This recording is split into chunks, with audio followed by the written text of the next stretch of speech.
अस्सलामुअलैकुम नाज़रीन, आप सब कैसे हैं? हम यहाँ एक खूबसूरत नई वेब सीरीज़ पेश कर रहे हैं जिसका उन्वान है आफ्टर द डूम्सडे। अक्सर हमें ये तजस्सुस होता है कि दुनिया के ख़त्म होने के बाद क्या होगा, लोग दोबारा कैसे ज़िंदा होंगे, वो कहाँ जमा होंगे, वो कैसे जमा होंगे, हिसाब कब शुरू होगा, किन लोगों से हिसाब लिया जाएगा और कौन वो लोग होंगे जो हिसाब से बच जाएंगे, अल्लाह ताला की बारगाह में कौन शफाअत करेगा, आमाल का तराजू कैसा होगा, पुले सिरात पर लोगों का क्या हाल होगा, लिवाउल हम्द क्या है और हौज़े कौथर कैसा होगा, और भी बहुत कुछ है जो आप इस वेब सीरीज़ में सीखेंगे।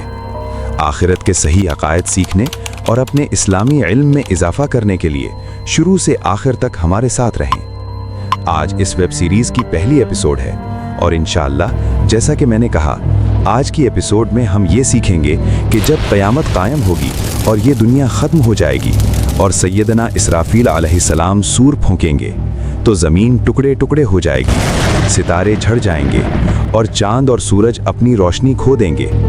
फिर मलिकुल मौत यानी सैयदना इज़राइल अलैहिस्सलाम जो रूहें कब्ज़ करने वाले फ़रिश्ते हैं, अल्लाह ताला की बारगाह में अर्ज़ करेंगे, ऐ मेरे रब, ज़मीन और आसमानों में जितने भी थे सब हलाक हो गए सिवाय उनके जिन्हें तूने बाकी रखना चाहा। यानी आप यूं कह सकते हैं कि चंद अफराद के अलावा ज़मीन पर मौजूद तमाम लोग वफ़ात पा चुके होंगे, सब मर चुके होंगे। अल्लाह ताला फरमाएगा, अब कौन बाकी है? हालांकि वो बेहतर जानता है। मलिकुल मौत अर्ज़ करेंगे, ऐ मेरे रब, तू बाकी है, अर्श को उठाने वाले फ़रिश्ते बाकी हैं और जिब्राईल, मीकाईल और मैं यानी इज़राइल बाकी हैं। अल्लाह ताला फरमाएगा, अर्श को उठाने वाले फ़रिश्तों को भी मौत आ जाए, फिर वो भी वफ़ात पा जाएंगे। अल्लाह ताला दोबारा फरमाएगा, अब कौन बाकी है? मलिकुल मौत अलैहिस्सलाम अर्ज़ करेंगे, ऐ मेरे रब, तू बाकी है जो कभी फना नहीं होगा और मैं बाकी हूँ। अल्लाह ताला फरमाएगा, तुम भी मेरी मखलूक में से हो, तुमने वो काम पूरा कर लिया जिसके लिए मैंने तुम्हें पैदा किया था। अब कोई बाकी नहीं रहा था जिसकी रूह कब्ज़ की जाती, लिहाजा हुक्म होगा अब तुम भी फौत हो जाओ। चुनाचे मलकुल मौत अलैहिस्सलाम भी वफ़ात पा जाएंगे और फिर सिर्फ अल्लाह ताला ही बाकी रह जाएगा। नाजरीन, फिर सुभान अल्लाह, अगर हम गौर से सुने कि अल्लाह ताला क्या ऐलान फरमाता है तो वाकई इंसान के रोंगटे खड़े हो जाते हैं। अब दुनिया में अल्लाह ताला के सिवा कोई नहीं होगा और वो 3 मरतबा ऐलान फरमाएगा, गोया सवाल करेगा, मैं गालिब हूँ, आज बादशाही किसकी है? मगर इस सवाल का जवाब देने वाला कोई नहीं होगा। उस दिन कोई जवाब देने वाला ना होगा, फिर खुद अल्लाह ताला ही जवाब देगा। अल्लाह वाहिदो कहार की यानी हर चीज़ फ़ानी है और हर चीज़ को फ़ना होना है। अल्लाहु अकबर। आज इंसान शान और शौकत के साथ ज़िंदगी गुजारता है और कभी ऐसा लगता है जैसे उसे मरना ही नहीं, लेकिन ये ऐलान हमें बताता है कि आखिरकार अल्लाह ताला के सिवा कोई बाकी नहीं रहेगा। फिर क्या होगा? सबसे आखिर में वफ़ात पाने वाले वो होंगे जो मखलूक की रूहें कब्ज़ करता है, यानी सैयदना इज़राइल अलैहिस्सलाम। उसके बाद अल्लाह ताला इस ज़मीन को एक नई ज़मीन से बदल देगा, आसमानों को भी बदल दिया जाएगा और ज़मीन को इस तरह फैला दिया जाएगा कि उसमें ना कोई ऊंचाई होगी ना नीचाई, ना कोई टेढ़ापन होगा। वो ज़मीन बिल्कुल हमवार होगी। फिर अल्लाह ताला के हुक्म से मखलूक इस नई ज़मीन पर उसी तरह ज़ाहिर होगी जैसे वो पहली ज़मीन पर थी, यानी जो लोग पहली ज़मीन में दफन थे वो उसी तरह दफन होंगे और जो ज़मीन के ऊपर थे वो ऊपर ही रहेंगे, क्योंकि बहुत से लोग ऐसे होंगे जो दफन नहीं किए गए होंगे। क़यामत कायम होगी और जो लोग दुनिया में होंगे वो उसी तरह इस नई ज़मीन पर फैल जाएंगे। वो सब इस नई ज़मीन पर ज़ाहिर होंगे।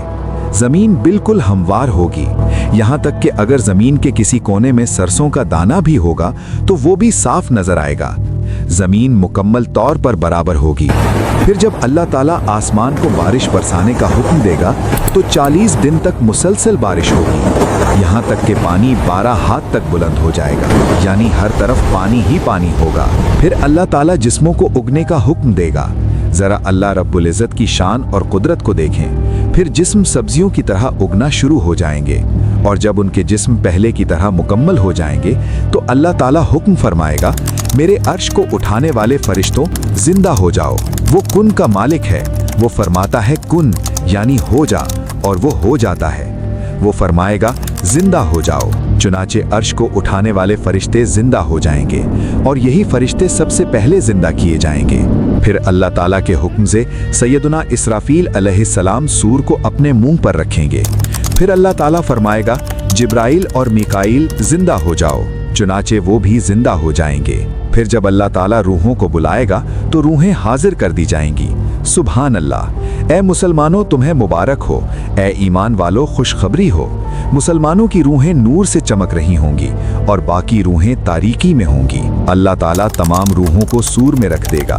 फिर सैयदुना इसराफील अलैहिस्सलाम को हुक्म देगा कि इन्हें जिंदा करने और जमा करने के लिए सूर फूंको। चुनाचे जब वो सूर फूंकेंगे तो रूहें शहद की मक्खियों की तरह सूर से निकलेंगी और जमीन व आसमान के दरमियान की फिजा को भर देंगी। फिर रूहें जमीन के नीचे अपने जिस्मों की तरफ जाएंगी, नाक के रास्ते दाखिल होंगी और जिस्मों में जाकर ठहर जाएंगी। इसके बाद मैदान हशर कायम होगा और लोग जमा होना शुरू हो जाएंगे। नाजरीन, ये कितनी अजीम मालूमात है। जब हम इसे सुनते हैं तो कभी कभी हमारी अक्ल हैरान रह जाती है कि लोग दोबारा कैसे जिंदा होंगे। जरा गौर करें, दो सूरों के दरमियान, यानी एक वो सूर जिससे दुनिया खत्म होगी और सब मर जाएंगे, और दूसरा वो जिससे सबको दोबारा जिंदा किया जाएगा, इनके दरमियान 40 साल का अरसा होगा। चाहे ये मुद्दत जितनी भी हो, दिल में एक सवाल जरूर आता है, ये सब कैसे होगा? इतना तवील वक्त गुजर चुका होगा, जिस्म गल सड़ चुके होंगे और उनके जर्रात जमीन के जर्रात में मिल चुके होंगे। किसी को नहीं मालूम कि वो कहां तक पहुंच चुके होंगे। फिर ये सब कैसे मुमकिन होगा? याद रखें कि इंसान के जिस्म का हर हिस्सा खत्म हो जाता है सिवाय उजुबुज़्ज़न्ब के। ये क्या है? कहा जाता है कि ये एक हड्डी है और क़यामत के दिन इसी हड्डी पर दोबारा तख्लीक की जाएगी। उजुबुज़्ज़न्ब क्या है? इसका लग़वी मतलब है दुम की जड़। उजुब का मतलब है असल और ज़न्ब का मतलब है दुम, यानी दुम। बाज लोग कहते हैं कि इससे मुराद रीढ़ की हड्डी है। देखें, इंसान अपनी रीढ़ की हड्डी पर बैठता है, ये दीवार की बुनियाद की तरह सतून का काम देती है। अगर इस हड्डी की मुराद ली जाए तो हदीस का मतलब ये होगा कि ये हड्डी जल्दी फना नहीं होती और मिट्टी इसे तकरीबन 100 साल में तहलील करती है। और अगर इससे मुराद वो बुनियादी ज़र्रात हों जो इंसान के जिस्म की असल हैं, तो वो कभी फना नहीं होते। ये इतने बारीक अज्जा होते हैं कि माइक्रोस्कोप से भी नजर नहीं आते। अरबी में इन्हें अज्जाए ला यतजज़्ज़ा कहा जाता है, यानी वो अज्जा जो तकसीम नहीं होते। यानी आप यूं कह सकते हैं कि ये कभी फना नहीं होते। यही इनकी हकीकत है। इंसान जहां भी जाए और जिस हालत में भी हो, ये अज्जा बाकी रहते हैं, बल्कि ये अज्जा खुराक और खून में भी शामिल हो जाते हैं। इंसान पहले भी इन्हीं अज्जा से पैदा किया गया था और आइंदा भी इन्हीं से पैदा किया जाएगा। देखें, आजकल लोग डीएनए की बात करते हैं। 1 साल नहीं बल्कि कई साल गुजर जाने के बाद भी हड्डियां दरियाफ्त होती हैं और तिब्बी मुआयने के बाद ये मालूम कर लिया जाता है कि इसकी उम्र क्या थी और इसकी मौत किस वजह से हुई थी। जब आज साइंस इतनी तरक्की कर चुकी है कि 100 या 200 साल पुराने ढांचों पर तहकीक करती है, तो अल्लाह ताला तो पूरी कायनात का खालिक है। अब रसूल अकरम सल्लल्लाहु अलैहि वसल्लम का एक और इरशाद सुने, बच्चे से लेकर बूढ़े तक हर शख्स क़यामत के दिन उठाया जाएगा। सैयदना इकरिमा रहमतुल्लाह अलैह फरमाते हैं, बेशक वो लोग जो समंदर में डूब जाते हैं, फिर मछलियां उनका गोश्त खा लेती हैं और उनमें कुछ बाकी नहीं रहता सिवाय चमकती हुई हड्डियों के। फिर समंदर की लहरें इन हड्डियों को इधर उधर फेंकती रहती हैं, यहाँ तक कि उन्हें खुश्की पर ला फेंकती हैं। फिर वो हड्डियां ज्यादा अरसा पड़ी रहने की वजह से गल सड़ जाती हैं और टुकड़े टुकड़े हो जाती हैं। फिर जब उस जगह से ऊंट गुजरते हैं तो वो इन टुकड़ों को खा लेते हैं और आगे बढ़ जाते हैं और फिर उन्हें लीद की सूरत में खारिज कर देते हैं। उसके बाद कुछ लोग वहां क़याम करते हैं, वो उस लीद को उठाते हैं, उससे आग जलाते हैं और वो राख में तब्दील हो जाती है। फिर हवा चलती है और उस राख को जमीन पर बिखेर देती है। अब नाजरीन, कितनी चीजें फना हो चुकी हैं, यानी जिस्म मुख्तलिफ शक्लों में बदल गया, राख बन गया और वो राख भी हवा में उड़ गई। लेकिन फिर क्या होगा? जब सूर फूंका जाएगा तो जो लोग राख बन चुके होंगे और जो कब्रों में दफन होंगे, सब बाहर आ जाएंगे। अल्लाह ताला सबको दोबारा जिस्म अता फरमाएगा और उनमें रूहें दाखिल कर दी जाएंगी। सैयदना इसराफील अलैहिस्सलाम बैतुल मुक़द्दस की चोटी पर खड़े होकर ऐलान करेंगे, ए गली सड़ी हड्डियों, ए बिखरी हुई खालों और ए बिखरे हुए बालों, अल्लाह ताला तुम्हें हुक्म देता है कि हिसाब के लिए जमा हो जाओ। अब आगे बढ़ते हैं। यहाँ एक और बात समझ लें, जिस तरह दुनिया में जिस्म थे उसी रंग, शक्ल और सिफात के साथ वापस किए जाएंगे। यानी हजारों साल गुजर जाने के बावजूद जब लोग कब्रों से उठेंगे तो उनका रंग, नस्ल और खुसूसियात वही होंगी। और जब उन्हें कब्रों से उठाया जाएगा और सूर फूंका जाएगा तो उसकी आवाज बहुत तवील होगी। सूर के इब्तिदाई हिस्से का मकसद लोगों को जिंदा करना होगा और आखिरी हिस्से का मकसद उन्हें कब्रों से निकालना होगा। लिहाजा लोग सूर के उस हिस्से को नहीं सुन सकेंगे जिससे वो जिंदा किए जाएंगे, अलबत्ता वो उस हिस्से को सुनेंगे जिससे उन्हें कब्रों से निकाला जाएगा। एक रिवायत में आता है कि क़यामत के दिन लोग कब्रों से बगैर लिबास के, नंगे पांव और गैर मख्तून हालत में उठेंगे। कुछ लोगों के पांव ही नहीं होंगे, कुछ लोग पैदल होंगे और कुछ अपनी सवारियों पर होंगे। कोई शख्स अकेला अपनी सवारी पर होगा और किसी की सवारी पर 3, 4 या 10 अफराद भी होंगे।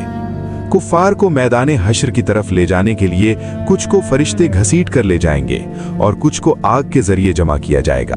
एक हदीस के मुताबिक रसूल अकरम सल्लल्लाहु अलैहि वसल्लम ने एक मर्तबा अपने मुबारक हाथ से इशारा फरमाया। आपने शाम की तरफ इशारा करते हुए फरमाया, तुम्हें वहीं उठाया जाएगा।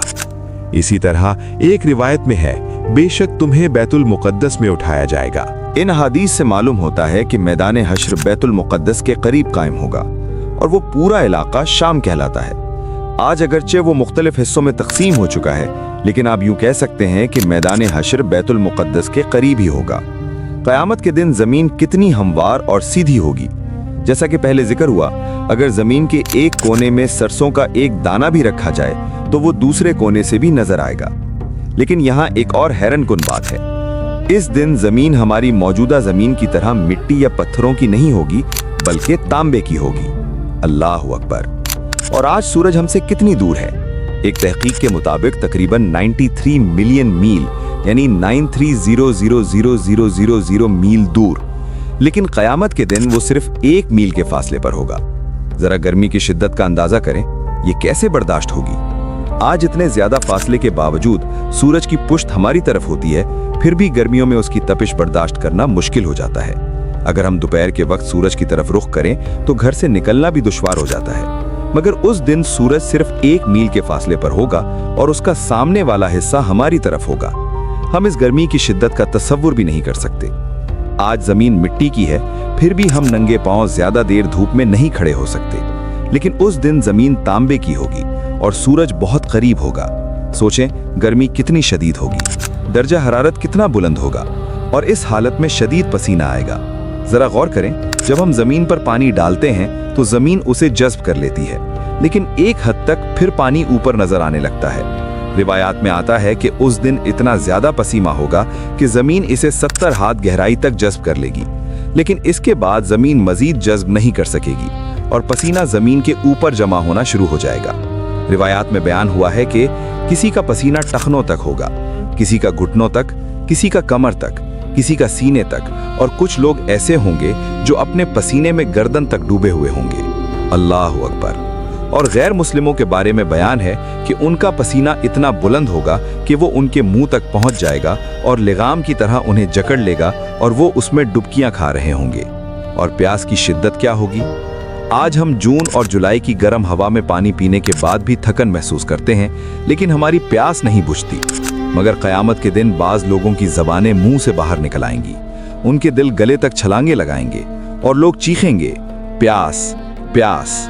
नाजरीन, यहाँ एक अहम बात यह है कि तमाम मसाइब और तकालीफ आमाल के मुताबिक होंगे। जी हाँ, जो शख्स चांदी और सोने की ज़कात अदा ना करेगा, उसकी दौलत शदीद गर्मी में जलाई जाएगी और उसके पहलू, माथा और पीठ पर निशान लगेंगे। जो शख्स अपनी मवेशियों की ज़कात अदा ना करेगा, उसके जानवर खूबसूरत हालत में आएंगे, उस शख्स को वहां लिटाकर अपने सींगों से मारेंगे और उसके ऊपर कदम रखकर चलेंगे। जब ये सब लोग इस तरह गुजर जाएंगे तो वो दूसरी तरफ से वापस आएंगे और इसी तरह गुजरे जाएंगे। ये जानवर मुसलसल ऐसा करते रहेंगे जब तक हिसाब मुकम्मल ना हो जाए। ये सब मसाइब और तकालीफ आमाल के मुताबिक होंगे। अलबत्ता अल्लाह ताला के नेक बंदों के लिए वो दिन इतना सख्त नहीं होगा। सैयदना इब्ने मसूद रजी अल्लाह अन्हु रिवायत करते हैं, क़यामत के दिन लोग जमा किए जाएंगे। वो पहले से ज़्यादा भूखे होंगे, पहले से ज़्यादा नंगे होंगे, पहले से ज़्यादा प्यासे होंगे और पहले से ज़्यादा थके हुए होंगे। क़यामत के दिन अल्लाह ताला उसे खिलाएगा जिसने अल्लाह ताला की रज़ा के लिए किसी को खिलाया होगा। क़यामत के दिन अल्लाह ताला उसे पिलाएगा जिसने अल्लाह ताला की रज़ा के लिए किसी को पानी पिलाया होगा। अल्लाह ताला उसे कपड़ा पहनाएगा जिसने अल्लाह ताला की रज़ा के लिए किसी को कपड़ा पहनाया होगा। और अल्लाह ताला उसके लिए काफ़ी होगा जो अल्लाह ताला की रज़ा के लिए कोई अमल करेगा। इस दिन अल्लाह ताला उसकी मदद फरमाएगा जो अल्लाह ताला के दीन की खिदमत करेगा। नाजरीन, ज़रा सोचें, हमें अपनी ज़िंदगी में ऐसे आमाल करने चाहिए, लोगों की खिदमत करें, किसी को खिलाएं और पिलाएं, प्यासे को पानी दें और जिसके पास लिबास ना हो उसे कपड़ा फराहम करें। कौन जानता है कि ये नेक आमाल क़यामत के दिन हमें किस तरह फ़ायदा पहुँचाएंगे कि हम अल्लाह ताला के इनामात पाएंगे और इस मुसीबत से महफूज रहेंगे। अगर आप हवाला जात चाहते हैं तो चूंकि कुछ बातें कुरान मजीद से, कुछ अहादीस से और कुछ सालिहीन के अक़वाल से बयान की गई हैं, लिहाजा हवाला जात के लिए डिस्क्रिप्शन मुलाहिजा करें। नाजरीन, आपसे बात करने के लिए बहुत कुछ है, लेकिन ये मामला बहुत बड़ा है। क़यामत कैसे होगी और उस दिन क्या क्या होगा, ये पहली एपिसोड है। अगली एपिसोड में हम जानेंगे कि जब मुख्तलिफ लोग मैदान हश्र में ज़ाहिर होंगे तो उनकी क्या हालत होगी। इसमें हैरत अंगेज़ गुफ्तगू होगी और हम ये भी जानेंगे कि लोगों को अल्लाह ताला के दरबार में किस हालत में पेश किया जाएगा। इंशाअल्लाह हम आपसे अगली एपिसोड में दोबारा मुलाकात करेंगे। हम आपसे इजाज़त लेते हैं, अगली एपिसोड में फिर मुलाकात होगी। फ़ी अमानिल्लाह। अस्सलामु अलैकुम वरहमतुल्लाहि वबरकातुहू।